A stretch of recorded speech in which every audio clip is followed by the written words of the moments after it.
이번 시간은 정보라고 하는 인포메이션에 대해서 함께 생각하고자 합니다. 여러분, 인포메이션이 어떤 것일까요? 이 정보라고 하는 부분이 상당히 오늘날의 사회 속에, 특별히 IT 사회 속에서는 매우 필요한, 또 없어서는 안 될 가장 중요한 부분이 바로 인포메이션이다 라고 볼 수 있습니다.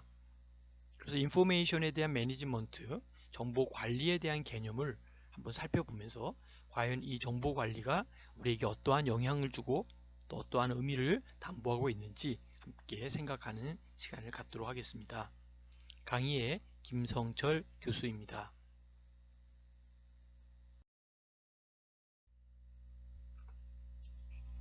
정보라고 하면 어떤 것일까요? 정보, 인포메이션이라고 그러죠. 인포메이션은 컴퓨터 공학에서 특정 목적을 위하여 광 또는 전자적 방식으로 처리되는 것을 인포메이션 정보다라고 보는 것입니다.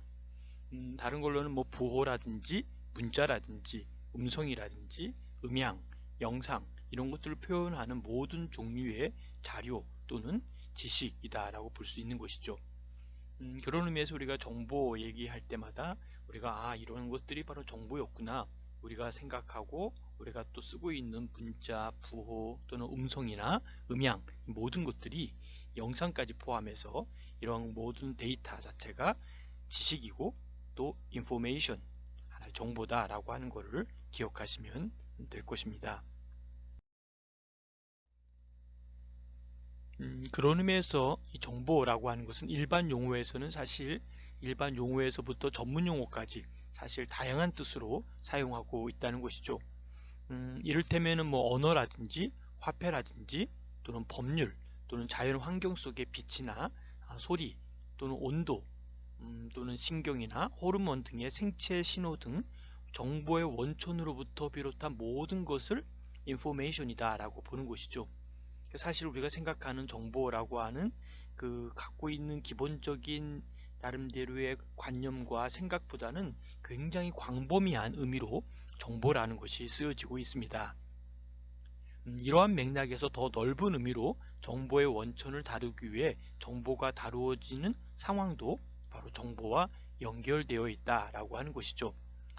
그런 의미에서 사실 요즘에는 어떤 컴퓨터의 어떤 정보 처리를 기반으로 한 데이터들이 많이 대두되고 있습니다. 그런 의미에서 정보의 원래 뜻에 따라 정보의 데이터 또는 뭐 자료 이런 것을 구별하고 정보를 뜻을 가지는 자료, 다시 말하면 뜻을 가지는 자료다라고 하는 것으로 생각하는 그런 의견도 있지만 이러한 분야에서는 사실 전체적으로 정보의 뜻을 가지고 문제 삼는 경우는 별로 없기 때문에 특별히 정보와 자료를 구별해서 사용하지는 않습니다. 굳이 구분하자면 데이터를 모아둔 것이 자료라면 자료를 특정한 목적의 의사결정을 위해서 가공한 형태를 정보다라고 볼 수 있습니다.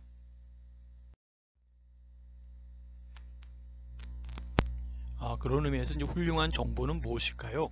훌륭한 정보는 어떤 목적에 대한 적합성과 신뢰성 그리고 적시성을 유지해야 한다라는 것이죠.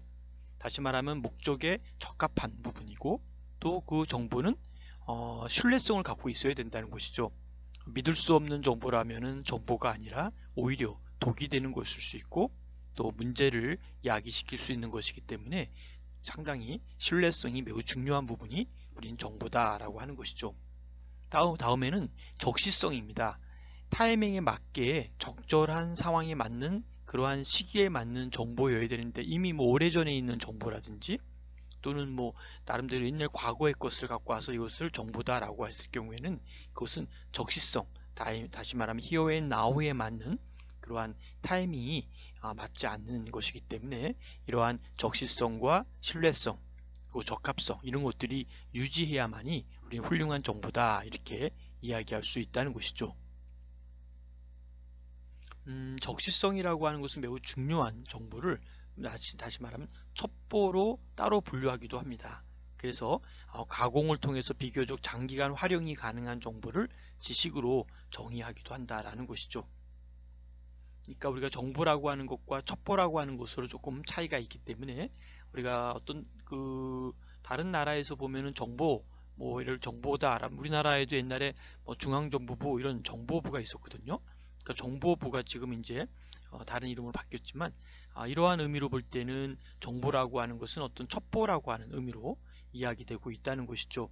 그래서 프랑스어의 어떤 정보라고 하는 부분은 다시 어떻게 보면은 번역 새롭게 얘기됐는데, 나름대로 중국에서는 정보를 나름대로 신식이다라고 얘기를 하죠. 신식이다라고 하면서 말하면서 이 말의 뜻은 뭐냐면 첩보라고 하는 뜻도 담겨져 있다라고 하는 것으로 이해하시면 되겠습니다. 아무튼 정보라고 하는 것은 항상 변화되고 있다는 것이죠. 이 변화라고 하는 단어는 우리가 그냥 변화 이렇게 하면은 이해가 되긴 하지만, 조금 더 구체적으로 이해하기 위해서는 변화라고 하는 단어는 영어로 changing, 그러니까 ing가 붙어 있다는 것을 기억하면 조금 더 구체적으로 이해할 수가 있습니다. 그래서 정보라고 하는 것은 항상 변하고 그 속도가 너무 빠르게 진행되고 있다는 것이죠. 그래서 개인이 하나의 정보를 선택하게 되면 변화에 의해서 불확실성이 더 커지게 되고, 더 나아가서는 정보의 가치가 적어질 수 있다는 이유 때문에 선택된 그러한 정보보다는 선택되지 않은 정보가 사실 더 가치가 있는 것으로 불안감을 갖게 된다는 것이죠. 그런 의미에서 이 개인이 갖고 있는 정보, 또 이것이 딱 선택하면서 변화를 일으킨다는 거죠. 그런 의미에서 정보라고 하는 가치는 사실 정보의 가치가 적어질 수 있다는 이유 때문에 선택된 정보, 우리가 이런 것을 하겠습니다 라고 하는 그 선택된 인포메이션보다도 사실은 선택되지 않은 정보가 더 가치 있는 것으로 우리가 이제 생각할 수 있기 때문에, 이런 정보라고 하는 부분은 여러 가지의 의미로 여러 가지 양면성을 갖고 있다라고 하는 거로 이해하시면 조금 더 구체적으로 이해할 수가 있을 것입니다.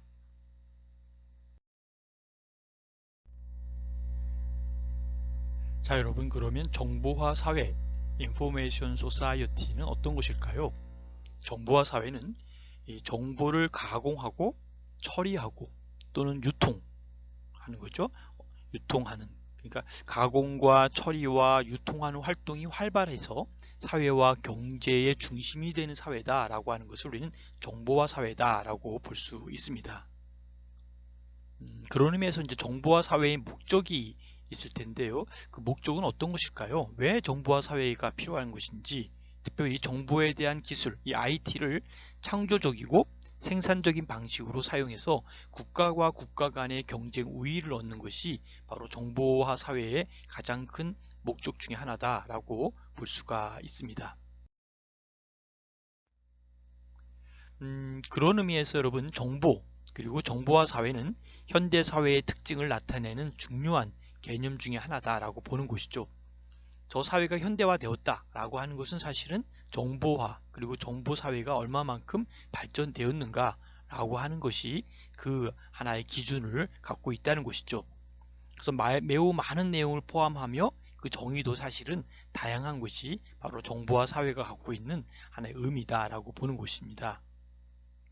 그런 의미로 정보라고 하는 인포메이션이라는 것은 일반적으로 사회과학에서 발신자 또는 수신자 이런 사이에 어떤 의미를 지니는 것이다 라고 볼 수 있는 것이죠.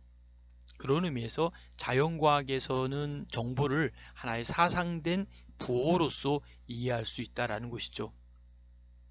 발신자, 수신자 이런 맥락이 바로 정보와 사회의 하나의 맥락을 갖고 있는 것이고, 더 나아가서는 사회과학에서는 바로 이러한 어떤 의미를 갖고 있는가, 그래서 바로 이런 발신자, 수신자의 상황 속에서의 의미를 우리가 한번 재해석해 볼 필요가 있다라고 볼 수 있습니다. 더 나아가서 이제 자연과학에서는 정보를 하나의 사상된 부호로서 이해할 수 있다라고 하는 것도 이해하면 되겠습니다. 사회과학에서는 정보를 인간 행동과의 관계로 받아들이려고 하는데, 이러한 것에 반해서 자연과학에서는 기계에 의한 정보의 전달 그리고 기계에 대한 정보의 처리를 염두에 두고 있다는 것도 차이점이다 라고 볼 수 있겠죠. 사실 그렇다면은 사회과학에서의 그 정보도 그 의미의 어떤 구체적인 내용에 따라서 어떤 특정의 행동을 선택하기 위한 수단으로서의 정보, 다시 말하면 수단적 정보와 정보의 발신 그리고 정보의 수신, 그 자체를 목적으로 하는 정보가 있을 수도 있다라고 보는 것입니다. 자, 그렇게 보면 정보라고 하는 인포메이션은 사실 여러 가지의 의미를 담보하고 있고, 우리가 기존에 알고 있었던 정보라고 하는 그 개념의 그 하나의 영역보다도 상당히 다양한, 또 영역이 굉장히 의미가 있는 그런 부분으로 우리가 확대되고, 또 우리가 그 아는 바 이상의 정보를 갖고 있다라고 하는 것을 보면서 정보라고 하는 의미를 조금 더 새롭게 볼 수 있다는 것이죠. 그런 의미에서 정보라고 하는 것은 뭐 예를 들면 정보의 어떤 역사까지도 봐야 되겠고, 정보가 갖고 있는 상황 속에서 어떠한 정보 사회가 의미 있는 사회고, 또 어떤 정보가 더 발전적인 곳으로 가고 있는지, 이러한 부분도 한번 살펴볼 필요가 있다라고 생각을 합니다. 그래서 정보와 사회 속에서의 특징인 과연 무엇일까 한번 고민도 해볼 필요가 있다고 생각합니다.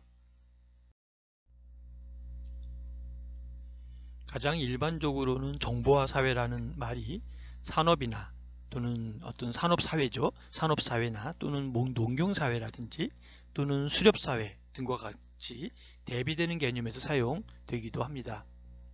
공업화가 일정한 수준에 도달했거나 또는 공업화가 이제 완료된 사회에서 일어나기 때문에 이때는 사회 발전 단계 하나로서의 의미를 갖고 있다라고 볼 수 있습니다.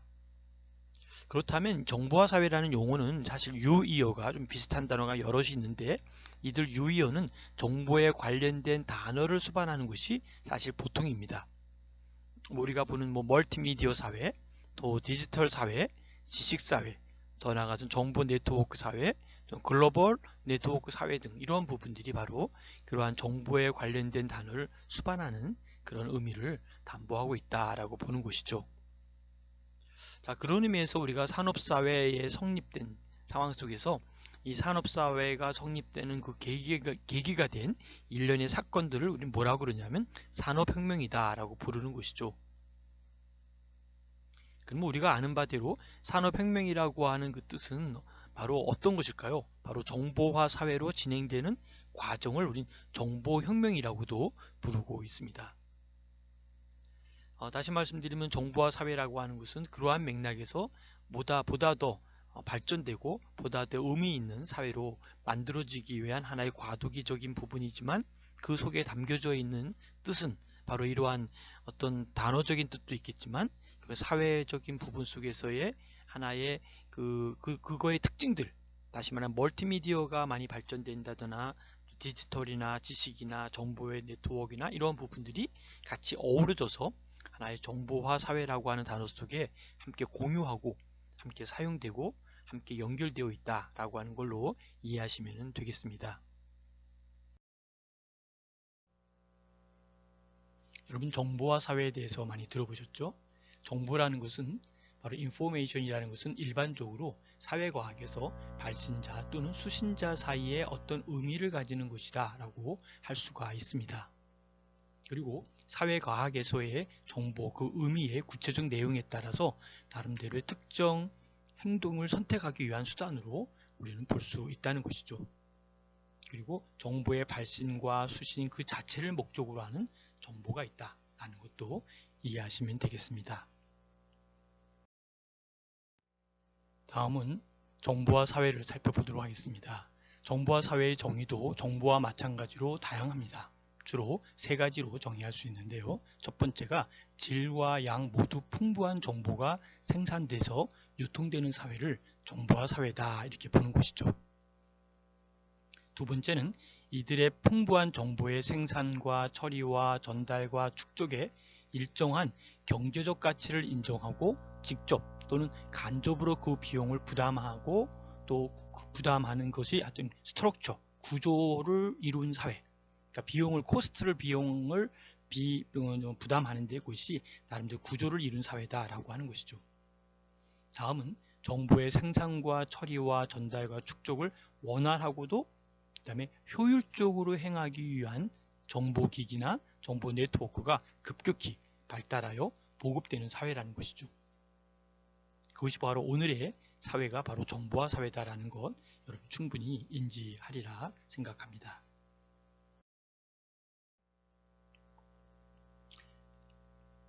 정보 관리에 대한 개념을 살펴보도록 하겠습니다.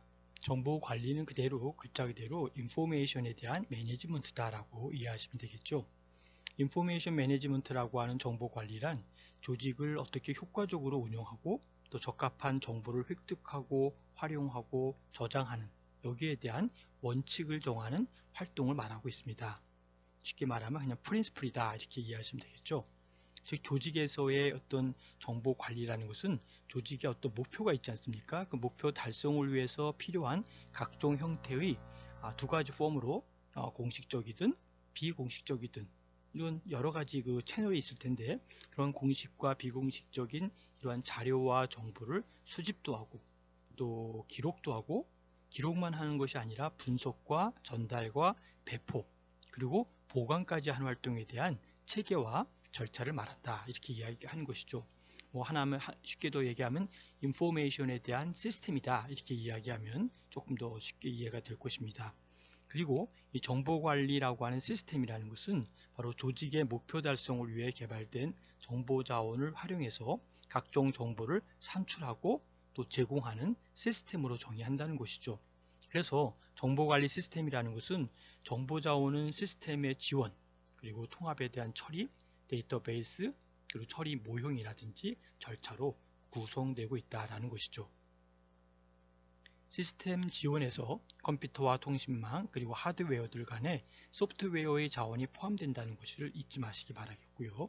통합되는 처리라는 것은 소규모의 정보 시스템을 연합해서 하나의 정보 시스템을 통합하는 것을 말한다는 것이죠. 그런 의미에서 데이터베이스는 일정한 장소에 저장되어 있는 하나의 파일 시스템으로 통합해 나가는 것을 말하고 있습니다. 마지막으로 처리 모형이라든지 절차는 바로 조직 관리를 위해 의사결정 모형을 적용해서 정보를 처리하고 개발하고 관리하는 방법을 시행하는 것이다. 이렇게 이해하시면 되겠습니다.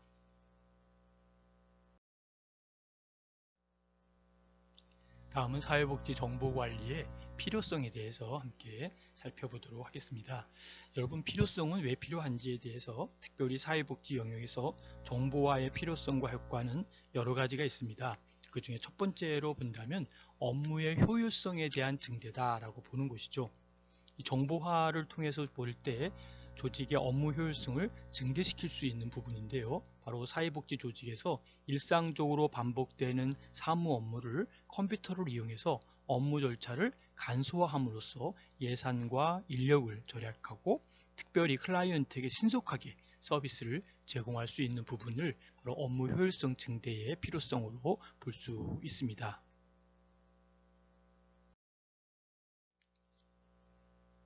다음 두 번째 필요성으로는 효과성의 증대다라고 볼 수 있는 것이죠.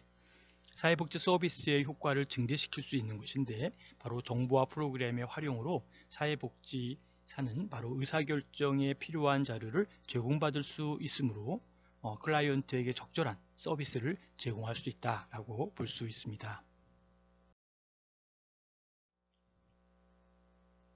세 번째는요, 의사소통, 커뮤니케이션의 증대를 볼 수 있는데요. 이 커뮤니케이션이라고 하는 의사소통은 바로 업무의 지도 감독의 강화로 업무의 효율성을 증대시킬 수 있다고 보는 것이죠. 우리가 아는 그 화상회의 또는 전자결제를 통해서 관리자와 일선 사회복지사와의 어떤 긴밀하고 또 정확한 커뮤니케이션이 가능해짐으로써 업무가 효율적으로 진행될 수 있다고 보는 것이죠.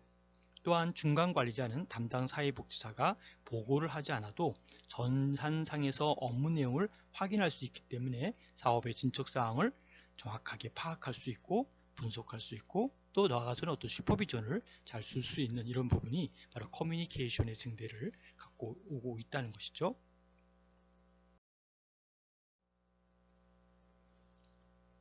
다음 네 번째로는 복지의 타당성 확보를 가져올 수 있다라고 보는 것입니다. 인포메이션이라고 하는 이 정보화를 통해서 복지의 정확성이나 더 나아가서 어떤 객관성 그리고 타당성을 확보할 수 있다라고 보는데요. 왜냐하면 사회복지사는 자신이 수행한 사업 내용을 전산에 입력하면 자신의 활동 내용을 모든 사람이 보게 된다는 것을 의미하기 때문에 더욱 책임감을 가지고 또 성실하게 사회복지 업무를 수행할 수 있다라고 하는 것 때문에 복지의 타당성 확보에 매우 유용하게 활용되고 있다라고 우리는 볼 수 있습니다. 다음은 정보관리 체계의 유형을 볼 수 있는 것인데요. 첫 번째 유형 중에 하나가 자료 처리 응용 단계다 이렇게 볼 수 있는 것이죠. 자료 처리 업무는 바로 정보의 수집이나 저장이나 검색, 조정, 그리고 이송, 그리고 자료 출력을 포함하는 것이 바로 이러한 자료 처리 업무 중에 하나인데요. 바로 비서 업무와 나름대로 직원들의 일상 업무를 처리하는 데 소요되는 다른 시간과 비용을 감소시키기 위해서 고안된 것이라는 것이죠. 비교적 단순하고 또 반복적인 업무에서 발생되는 자료의 양이 증가함에 따라 기계적인 자료 처리 필요성이 높아지고 있는 현실입니다. 다음은 좀 더 살펴볼 것 중에 정보관리 체계입니다. 사람을 어떤 모집하고 또 모집한 사람들에 대한 그 어떤 절차가 있죠. 모집과 또 어떤 배치를 위해서라든지 또 이런 절차가 있는데 모집과 절차와 자료와 또 정보 수집에 대한 기술 그리고 일련의 절차를 통해서 자료와 정보를 나름대로 향상시키는 기술이다라고 보는 것이죠. 그리고 그 결과를 출력하여 배포하는 것을 말하는데요. 정보체계는 많은 독립된 자료 처리를 통합시키고 또 단계별로 나름대로 조직에게 도움을 주며 또 나름대로 보고의 형식을 만들어내는 것이죠. 그래서 이용자 실적을 바로 사업 부서별로 월별, 분기별 보고서를 자동 작성하도록 해서 사업에 대한 현황을 정기적으로 점검할 수 있는 정보를 제공하는 것이다 라고 보는 것이죠. 그래서 일반 정보체계의 구성 요소는 여러 가지가 있겠지만 제일 중요한 것 중에 하나가 이제 뭐 기록도 있고 인력도 있고 도구도 있고 정보도 있고 방법과 절차 이러한 과정으로 진행되고 있다라는 것을 이해하시면 되겠습니다. 그러면 일반 정보체계의 구성 요소를 몇 가지로 정리한 것을 다시 한번 좀 정리를 해보면 레코딩이라고 하는 기록은 체계적인 그 묘사 그리고 이 체계가 어떻게 작동하는지에 대한 그 관련된 지시문을 바로 기록이다라고 보는 것이죠. 다음은 인력인데요. 인력은 정보를 수집하고 저장하고 복구하고 조작하고 소통하는 사람 이런 부분들을 우리는 인력으로 보고 있다는 것이고요. 도구라고 하는 것은 과업을 수행하는 것이다 이렇게 이해하시면 되겠습니다.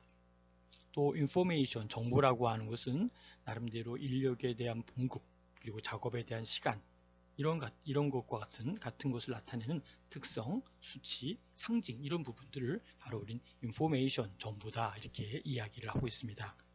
다섯 번째는 방법과 절차를 이야기하는 것인데요. 과업과 관련된 구조와 나름대로의 프로세스, 과정을 얘기합니다. 다시 정리하면 기록, 인력, 도구, 정보, 방법과 절차 요 하나의 구성 요소를 꼭 기억하시기 바랍니다. 다음에는 이제 지식 기반 시스템을 이야기하고 있는데요.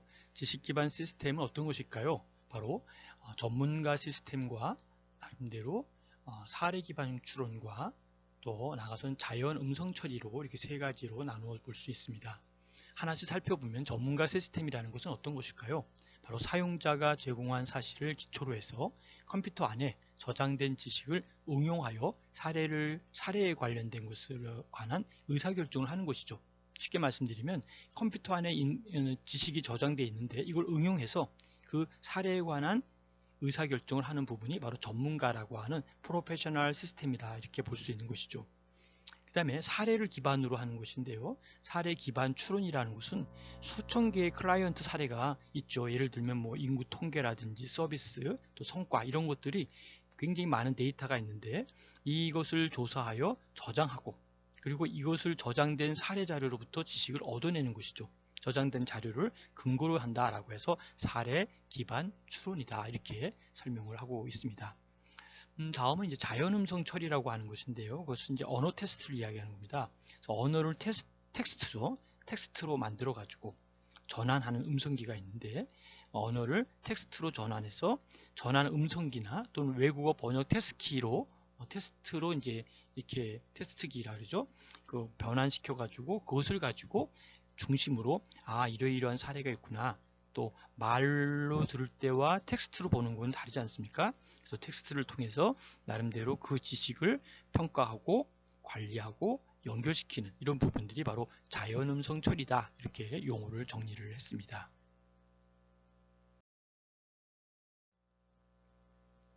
다음은 이제 의사결정 지원 시스템입니다. 의사를 결정하는, 서포트하는 지원 시스템인데요. 바로 효과성과 의사결정의 특성을 탐구하는 것에 초점을 두고 있다는 것이죠. 어디에요? 의사결정의 특성을 탐구하는 것에 초점을 두고 있는데, 바로 전문가가 복잡한 의사결정을 보다 쉽게 할 수 있도록 나름대로 지원하기 위해 고안된 프로그램이다 라고 하는 것이죠. 그래서 사용자가 자료를 검색하고 관리하고 또 의사결정에 관한 정보를 얻는 데 도움을 주고 있다라고 하는 것이죠. 그런 맥락에서 이제 사용자의 경험과 판단의 대리인이 아니라 단지 데이터이고 하나의 모델이다라고 부른 것이죠.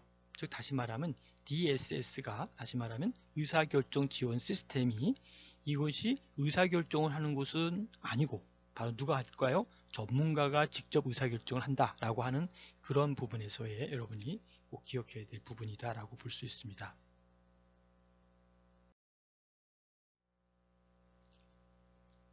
다음은 업무 수행 지원 시스템이다 라고 볼 수 있는 것이죠. 다시 말씀드리면 직접 서비스를 제공하는 사회복지사의 업무 성과를 높이는 것에 초점을 두고 있다라고 보는 것입니다.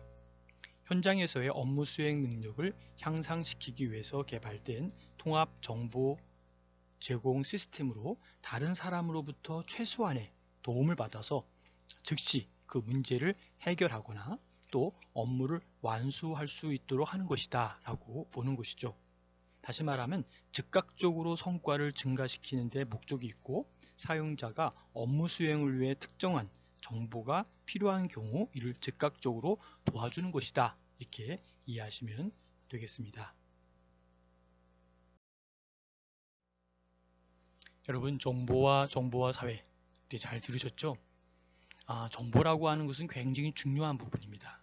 그것을 우리가 사회복지적인 입장에서 잘 정리하고 또 그것을 잘 활용한다면 굉장히 빠른 속도로 굉장히 효과적이고 효율적인 서비스를 제공하는 데 크게 기여하리라 생각을 합니다. 여러분들이 정보와 사회와 특별히 이것을 복지적인 측면으로 연결시켜서 생각하는 그러한 나름대로 생각의 전환과 이 사고의 전환이 필요한 시대다라고 볼 수 있습니다. 여러분 끝까지 경청해 주셔서 감사를 드립니다. 질문이나 더 나아가서는 토론할 내용은 카톡에 남겨주시면 제가 다시 개인적으로 답변 드리도록 그렇게 하겠습니다. 여러분 끝까지 경청해 주셔서 감사합니다.